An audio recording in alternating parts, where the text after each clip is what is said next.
काले धन पर नकेल कसने की दिशा में केंद्र सरकार ने अब प्लास्टिक नोट छापने का बड़ा फैसला लिया है। वित्त राज्य मंत्री अर्जुन मेघवाल के मुताबिक प्लास्टिक करेंसी की छपाई के लिए शुरुआती प्रक्रिया शुरू भी हो चुकी है। नकली और काले धन पर लगाम लगाने के लिए नोटबंदी के बड़े फैसले के बाद अब केंद्र की मोदी सरकार ने प्लास्टिक करेंसी छापने का फैसला किया है। राज्य मंत्री अर्जुन मेघवाल ने कहा है कि प्लास्टिक या पॉलीमर सबस्ट्रेट से इन नोटों की छपाई की जाएगी। प्लास्टिक करेंसी की छपाई के लिए शुरुआती प्रक्रिया शुरू भी हो चुकी है। इसलिए प्रोसेस हमने ऑन कर रखा है। हाउस में हमने पहले भी जवाब दिया, आज भी जवाब दिया है कि प्रोसेस ऑन है।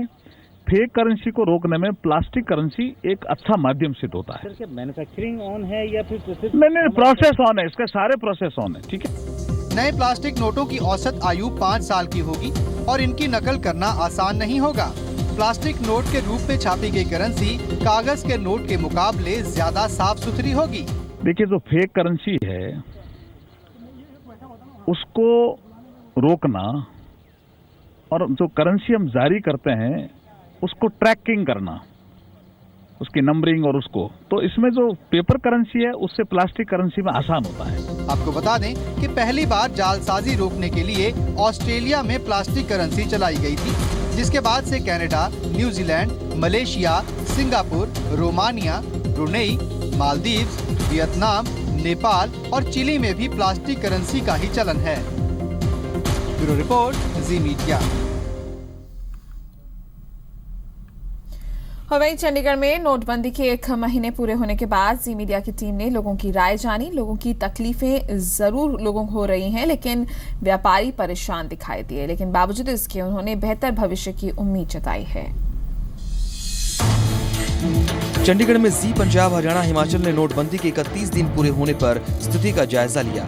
इस दौरान चाय की दुकान से लेकर पान बेचने वाले और सब्जी विक्रेताओं से हमने उनकी राय जानी। चाय की दुकान चलाने वालों का कहना है कि थोड़ी खुले की दिक्कत हुई है, लेकिन चाय बेचने और चाय पीने वाले नोटबंदी का खुलकर समर्थन करते दिखे। उनकी दलील है कि इससे गरीब को ही फायदा होगा। आपके ऊपर ये नोटबंदी हुई है, इसका क्या असर पड़ा है? क्या आपको खुले की समस्या आ रही है, छुट्टी की समस्या? सर वैसे ज्यादा नहीं है, ठीक है, थोड़ा इतनी समस्या भी नहीं आई। नोटबंदी के बाद चाय का आनंद उतना ही आ रहा है क्या? बराबर आ रहा है सर, पूरा आ रहा है। किस तरह से देखते हो? बस बढ़िया देखते हैं, सब गरीबों को हित में है फैसला। जो है नोटबंदी का सिस्टम है ठीक ही है हमारे हिसाब किताब से, और कोई दिक्कत नहीं है यहाँ पे। तो पान बेचने वाले दुकानदार साहब थोड़े परेशान नजर आए। उनके खरीदारों ने भी कैश नहीं मिलने से पेश आ रही दिक्कतों के बारे में बताया।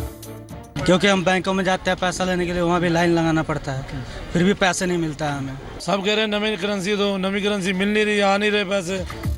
इसके बाद सब्जी मंडी पहुंचे तो सब्जी दुकानदार और खरीदार नोटबंदी के हक में बोलते दिखे।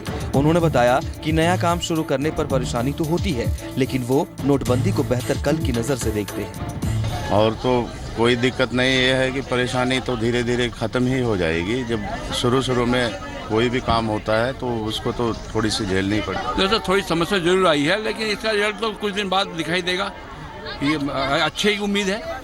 जाहिर तौर पर 185 करोड़ की आबादी वाले देश में अचानक करेंसी चेंज का फैसला करने से दिक्कतें होना लाजमी है, लेकिन ताकतवर देशों की कतार में शामिल होने के लिए फैसले तो लेने होंगे।